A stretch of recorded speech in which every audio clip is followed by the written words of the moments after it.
Não devemos permitir que a divisão do texto em capítulos obscureça a continuidade da narração. No final do capítulo 19 de Apocalipse, vimos como o Senhor prendeu a besta e o falso profeta. Note o versículo 20. E como os exércitos foram mortos pela palavra do Senhor, versículo 21 de Apocalipse 19. Então, em Apocalipse capítulo 20, vemos um anjo descer para prender Satanás.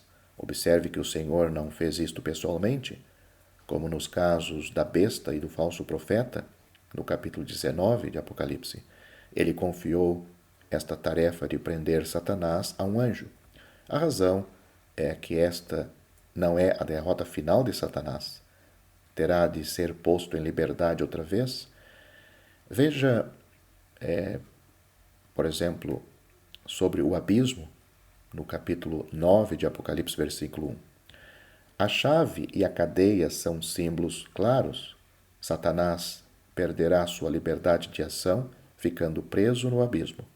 A localização do abismo não é indicada, pois não é importante que saibamos. A palavra traduzida chave ocorre 6 vezes em o Novo Testamento, das quais 4 estão no Apocalipse. As referências são Mateus capítulo 16, versículo 19, Lucas capítulo 11, versículo 52, Apocalipse capítulo 1, versículo 18, capítulo 3, versículo 7, capítulo 9, versículo 1 e capítulo 20, versículo 1. Esta é a única ocorrência de cadeia no Apocalipse, embora seja usada frequentemente no resto do Novo Testamento. A chave e a cadeia são uma garantia dupla da prisão de Satanás. Note os nomes dados a este preso. Nós vemos que o anjo prendeu, literalmente significa agarrou o inimigo e, usando a cadeia e a chave, o amarrou. A prisão, porém, não será perpétua, durará 1000 anos. Este período deve ser entendido literalmente. Veja, por exemplo, Apocalipse capítulo 9, versículo 5. No versículo 3 de Apocalipse capítulo 20, o verbo traduzido lançou ocorre frequentemente em o Novo Testamento.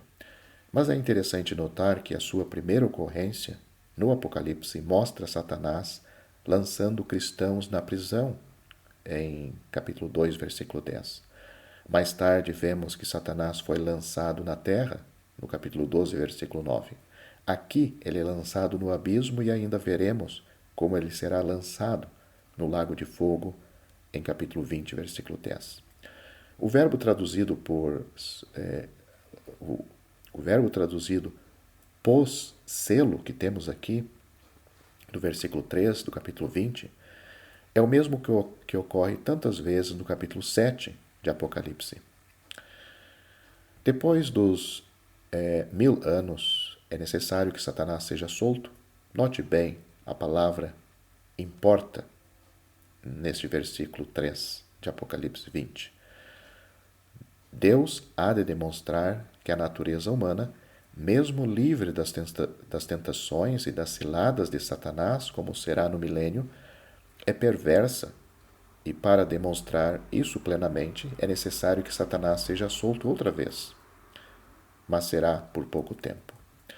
As pessoas assentadas sobre tronos são os salvos arrebatados antes da tribulação, ou seja, os 24 anciãos.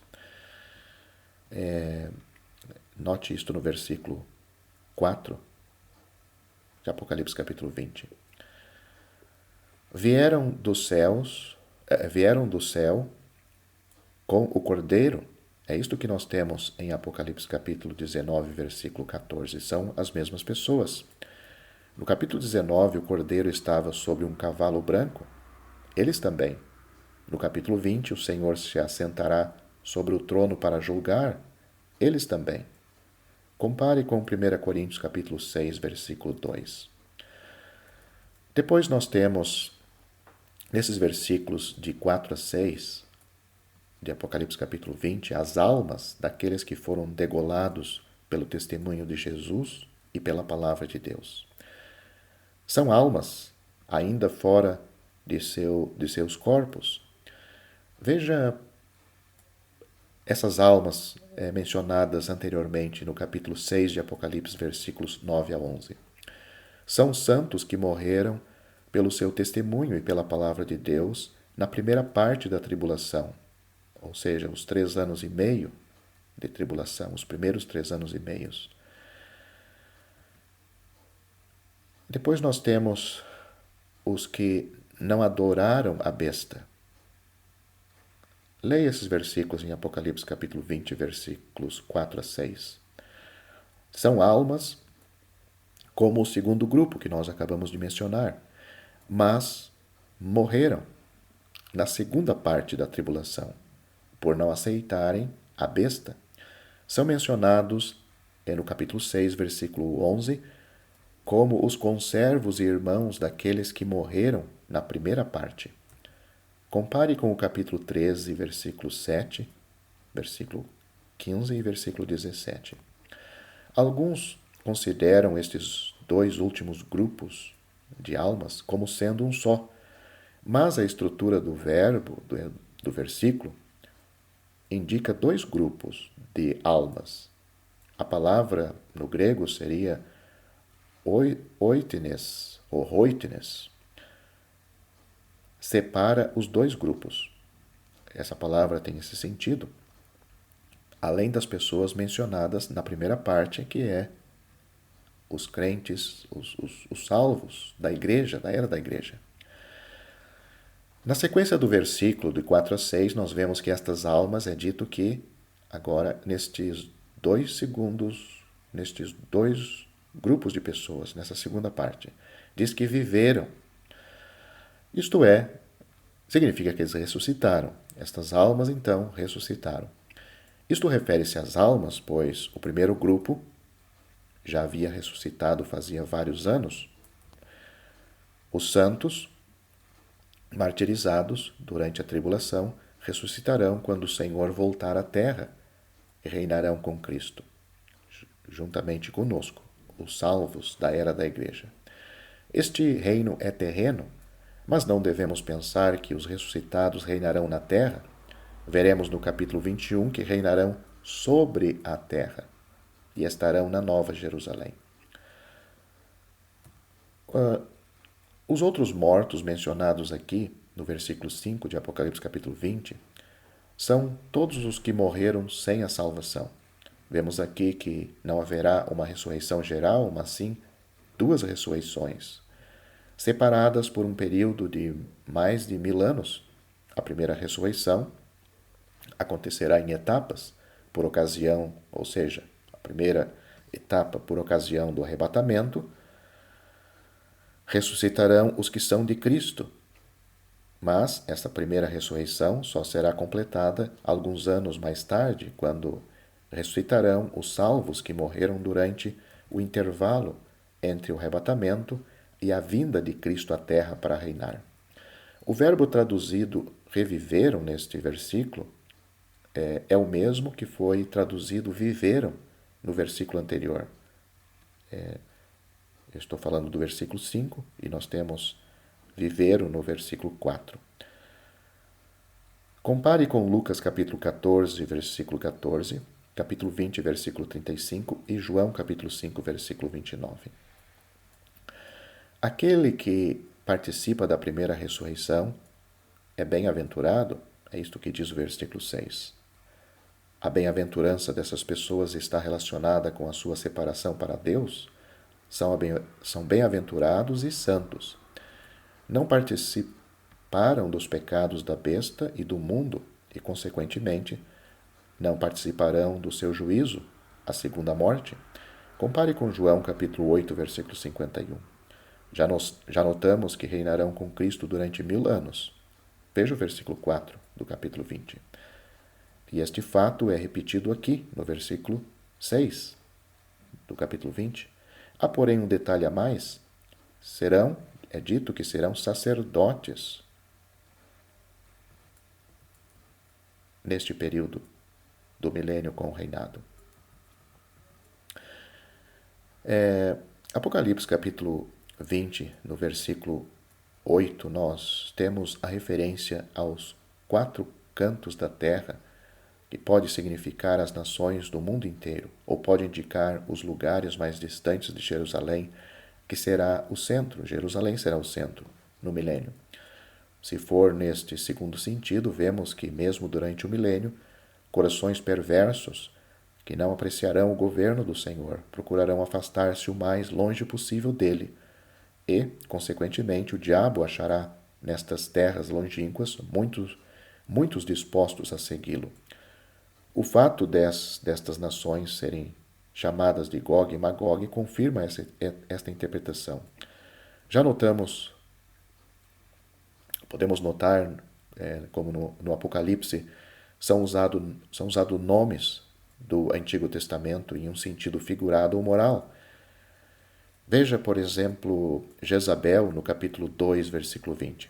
Não devemos pensar que estes Gog e Magog são os mesmos de Ezequiel, capítulos 38 e 39. Este povo, no Apocalipse, ataca depois do milênio. Aquele de Ezequiel, antes do milênio. Mas as características serão as mesmas. Assim, em Ezequiel, Gog virá de longe, das bandas do norte. Leia capítulo 38 de Ezequiel, versículo 15. Em Apocalipse, virá dos 4 cantos da terra. E será inumerável como a areia do mar. Esta multidão será composta de pessoas que nasceram durante o milênio, pois todos aqueles que passarem da tribulação para o milênio serão salvos. Apesar das evidências da bondade do Senhor durante toda a sua vida, estas pessoas não se arrependeram para serem salvas. Ou talvez os filhos das pessoas salvas que entraram no milênio nunca, pelo menos a maioria, vai fingir reverência, sujeição a Cristo, mas elas não vão ser salvas porque não querem. Note o verbo no versículo 8, enganar. Tem sido a maior arma de Satanás desde o começo? Ocorre mais 2 vezes nesse versículo. No versículo 9 do capítulo 20 de Apocalipse, nós vemos que Deus permitirá que o inimigo se organize e chegue ao arraial dos santos. Este arraial, a cidade amada é Jerusalém terrestre. A Nova Jerusalém é a cidade santa, não é esta que está tratando aqui. Compare o resultado desta guerra com a guerra de Armagedon. Os líderes em Armagedon era a besta e o falso profeta, já foram presos nesta ocasião e foram lançados vivos no lago de fogo. Note Apocalipse capítulo 19, versículo 20. E os seus exércitos serão mortos lá naquela ocasião. Assim, nesta última guerra aqui, o líder, Satanás, será preso e lançado no lago de fogo. Note o versículo 10 deste capítulo 20. Mas os seus exércitos serão mortos pelo fogo que desce do céu. Aqui vemos a etapa final na queda de Satanás. Veja as várias etapas, por exemplo, em livros como Ezequiel, capítulo 28, versículo 16, Lucas, capítulo 10, versículo 18, Apocalipse, capítulo 12, versículo 9 e capítulo 20, versículos 2 e 3.